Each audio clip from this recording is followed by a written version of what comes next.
calibrating and why it's your secret weapon in communication. Now, calibrating is when we engage in a conversation with somebody and they use a common word, something you know very much about and they know all about, but maybe your understanding and experience with that word might be slightly different.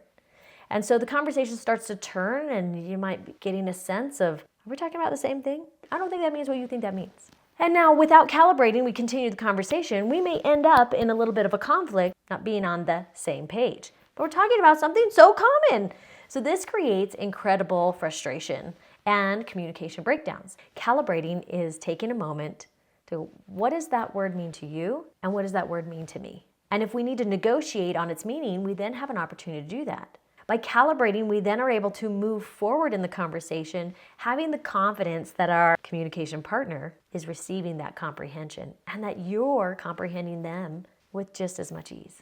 A great example of calibrating is when I'll go to my husband and I say, hey, we need to do the dishes. And then the dishes don't get done because we to me meant you.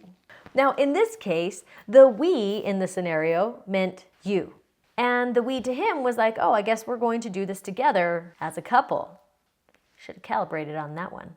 Another great example is when, very common, you're talking to a teenager and they're going to throw out the latest bet. It's bet. And I'm like, are we having a bet? Are we betting on something?